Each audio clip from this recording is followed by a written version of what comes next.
It took more than 20 years, but the Real ID Act of 2005 is finally being enforced. Now, while several people have talked about the requirements for a Real ID and whether or not they may even need one, I haven't heard anyone ask one very important question. Is it legal? So we'll ask that next on the Constitution Study. Love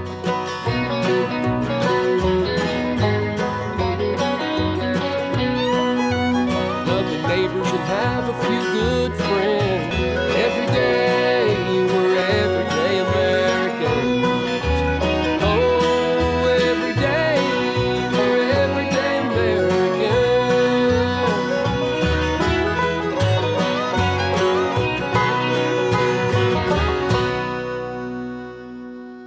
Hello there, everyday Americans. Paul Engel here with the Constitution Study, where we read and study the Constitution. Teach our next generation be free. I'm glad you could join me today. There's a lot of questions about this Real ID that have been popping up as it's about to go into effect. And by this time, it may actually be in effect. Do you need to go flying? Do you need to go into a federal building? Should I get one? Should I not get one? But no one seems to be asking the basic question of, is it legal? So we did a little research on it, and well, that's what this episode is about. Now, I'm going to talk more about the website and other information you can get at the end of the episode. But for now, let's talk about this Real ID Act. After the attacks on September 11, 2001, politicians were scrambling to find ways to claim they were protecting the American people.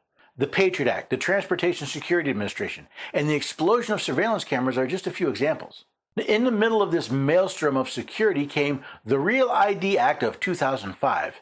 What was the purpose of this legislation? To establish and rapidly implement regulations for state driver's licenses and identification document security standards to prevent terrorists from abusing the asylum laws of the United States, to unify terrorism-related grounds for inadmissibility and removal, and to ensure expeditious construction of the San Jose border fence.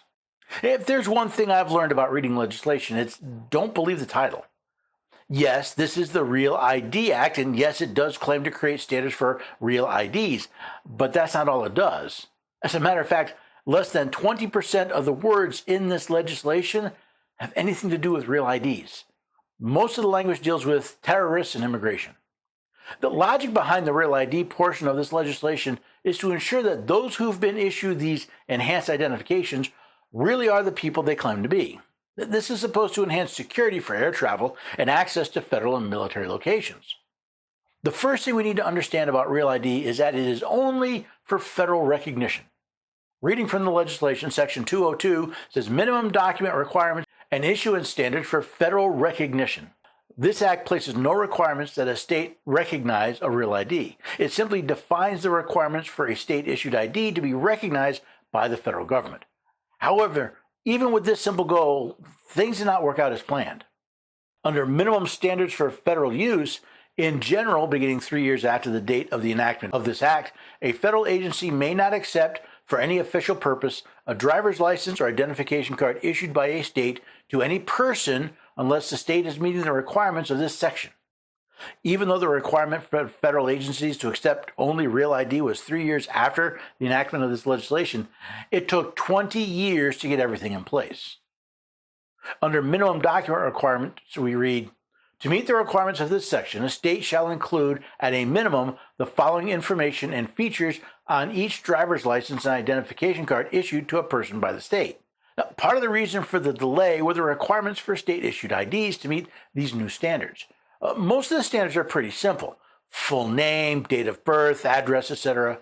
However, a couple of requirements made things difficult. Specifically, physical security features designed to prevent tampering, counterfeiting, or duplication of the document for fraudulent purposes, and a common machine-readable technology with defined minimum data elements. Remember, there are 50 states plus the District of Columbia, not to mention territories like Puerto Rico and Guam, that had to both agree to and adopt these standards. What security features would the states implement? Could all of those states produce IDs with those features, or would they have to buy new equipment? Did all of the states have data systems to collect and process the minimum data elements? And who would decide which security features and data elements would be required? It seems Congress can hardly pass legislation without going beyond the powers vested in them by the Constitution. Take, for example, this demand of the legislation.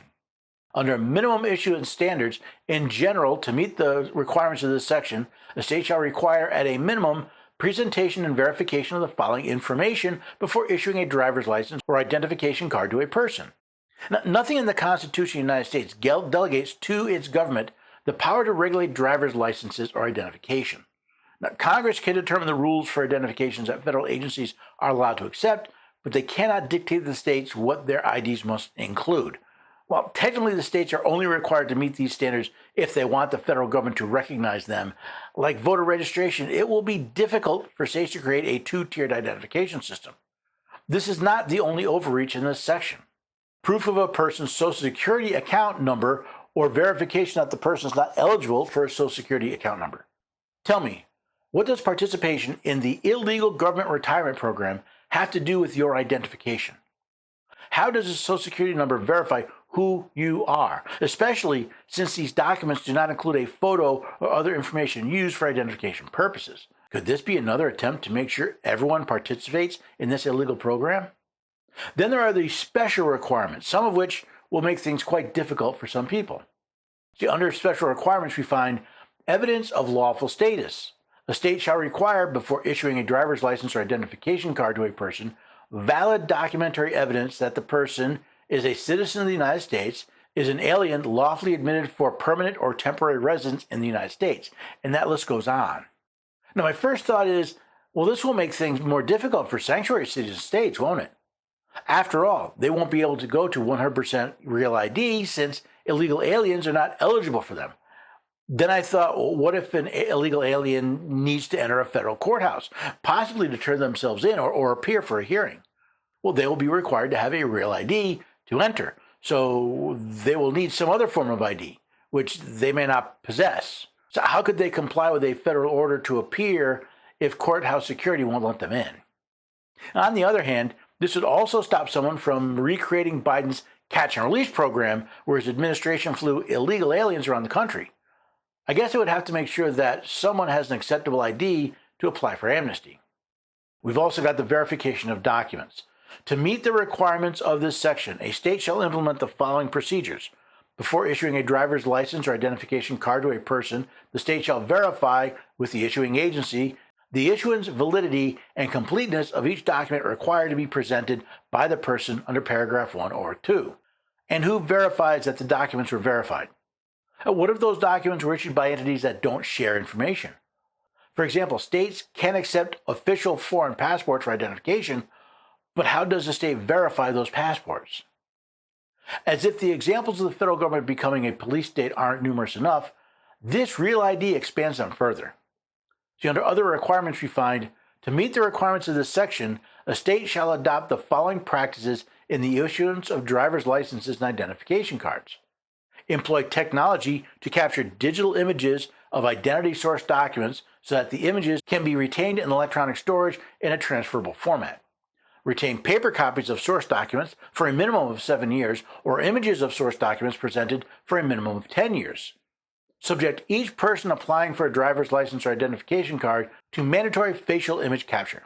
More instances of government trying to capture images of you to search later. I've talked before about automated license plate readers. Now the government wants a copy of your driver's license photo, and they want it to be in a database. As if that weren't bad enough, the federal government will bribe the states into sharing this data with others.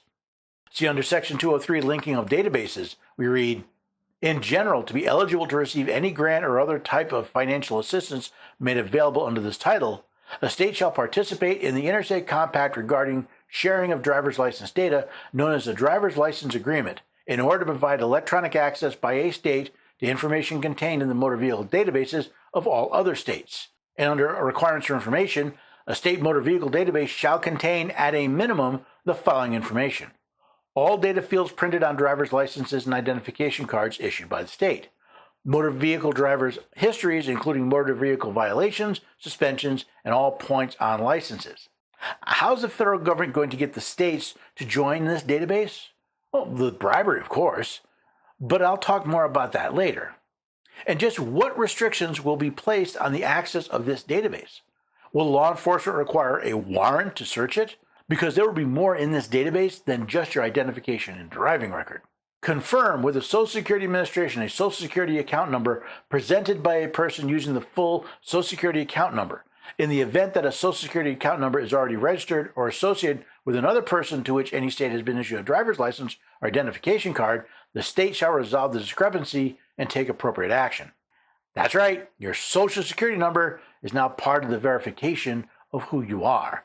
Now, while your SSN doesn't have to be printed on your driver's license and therefore isn't required to be included in this interstate database, the state is required to retain that data for future use. I wonder, what could that be about? Since this legislation has put requirements on the states that will cost them money if they wish their IDs to be federally recognized, Congress can't seem to resist waiving a bribe before them. Under grants to states, we read, in general, the Secretary may make grants to a state to assist the state in conforming to the minimum standards set forth in this title. And under authorization of appropriations, we find there are authorized to be appropriated to the Secretary for each of the fiscal years 2005 through 2009, such sums as may be necessary to carry out this title. That's right. The Secretary of Homeland Security is not only authorized to bribe the states with grants not authorized by the Constitution of the United States, Congress has already appropriated whatever money the Secretary claims is necessary for previous years. Do you really think Congress won't embezzle more funds for this ID program? Now, after 20 years of trying, this legislation is finally going into effect. While I recognize the need for identification to be trustworthy, I don't think Congress should be allowed to violate the Constitution to do so. Yes, what I've covered is mostly within the sections of federal recognition of IDs, but even there, Congress seems to have ignored the supreme law of the land. One of the obvious purposes of this so-called real ID appears to be to make sure everyone has their illegal Social Security number. I'm still baffled by why the federal government wants to link their illegal retirement system to your photo ID. Could it be this is their attempt to create a national ID system? Congress has tried in the past to create a national ID and failed. Could linking real ID to your Social Security number be a backdoor way to do so? By placing any financial assistance to the states to their participation in an interstate compact to share data, Congress has effectively created a national ID database, including not only your name and birth date, but a facial recognition image. And this data is linked with your state ID, which includes copies of the documents used to prove your identity. In other words, everything law enforcement needs to find you if they want. This would be scary enough if Congress and the courts required law enforcement to follow the Fourth Amendment, but in general they haven't. Does the federal government have the authority to determine requirements for the identification documents they can accept? Yes. Can Congress limit access to federal buildings to those with proper ID? Generally, yes, but I do see some problems with that limitation being put in place. Does the federal government have the right to limit air travel to those with these documents? I see nothing in the Constitution that would grant to them that power. After all, the act of flying is not commerce. Well, Congress can regulate both interstate and foreign commerce parts of commercial flight. Where do they get the power to regulate who gets to fly? It's not the Constitution of the United States. Now, after asking about the constitutionality of the Real ID Act, the next most common question is, do I need one?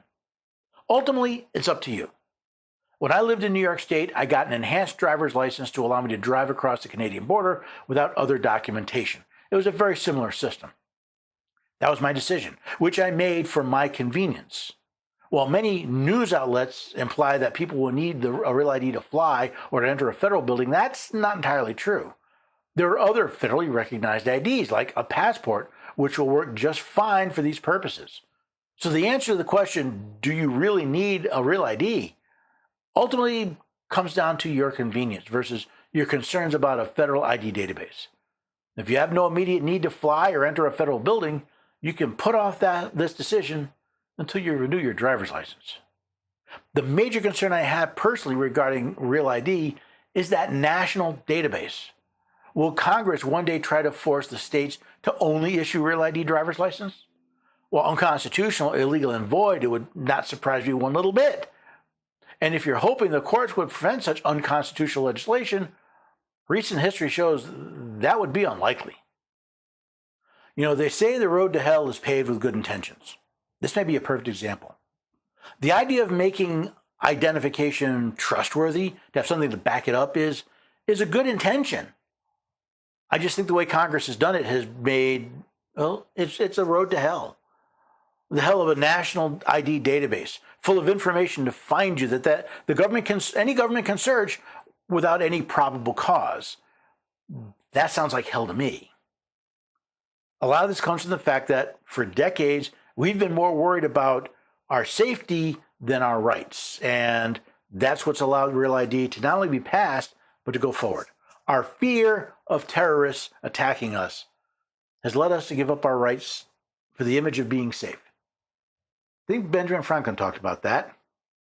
That said, for now, you don't have to get a Real ID. It's up to you. Congress may try to change that one day, but for now, you're free to choose Real ID or not Real ID. I wonder how many states are going to continue to offer you that option. Something to keep an eye on. Now, I hope you like this. I hope you're also looking for other ways to educate yourself about the Constitution. I've got this great course I found called The Miracle of America, because America really is a miracle. It's a course that goes basically from the Pilgrims through the drafting of the Constitution and the Bill of Rights. It helps explain why we're structured the way we are, why the Declaration was written the way it was, why the Constitution created the federal government the way it is. It's a really great course. In fact, I liked it so much, I made a deal with the owner to get you a lesson absolutely free. Just go to constitutionstudy.com/1776 study guide. You'll be taken to a custom landing page just for my listeners. You can read up about the course, you can read up about the instructor, but best of all, you can enroll for a lesson on God's natural law absolutely free. You get an hour of content, either audio or video, whichever you prefer, and you get a downloadable study guide you can keep. All absolutely free. Now, once you take that free lesson, I think you're going to want to take the whole course. You can sign up for just $17.76. But it starts with that journey to constitutionstudy.com/1776 study guide and enrolling for your free lesson a day. You can also not only support the Constitution Study and other organizations like us, but you can do so while helping to live free by protecting your rights by going to Patriot Mobile for your cell phone service, America's only Christian conservative wireless provider. You get great service, 4G and 5G service. You get coverage across the nation. Best of all, a portion of your bill is used to support organizations that are protecting your constitutional rights. NRA, Folds of Honor, even the Constitution Study. If you go to patriotmobile.com/constitution, you can find a list of plans find one that'll fit you. Maybe see if you're eligible for a discount because you're an NRA member or just a family with multiple lines. But once you put this together now, using your cell phone not only supports the Constitution Study, it helps defend your rights. I think that's a great way to go about business. But it all starts by going to patriotmobile.com/constitution, finding a plan that works for you, and then using the code Constitution at checkout to get free activation. Now, those are just several ways. The best thing you can do, though, let people know about this program, about the Constitution Study, and about the work that we're doing here. And hopefully you'll make some friends and then bring them back here to join us the next time for the Constitution Study.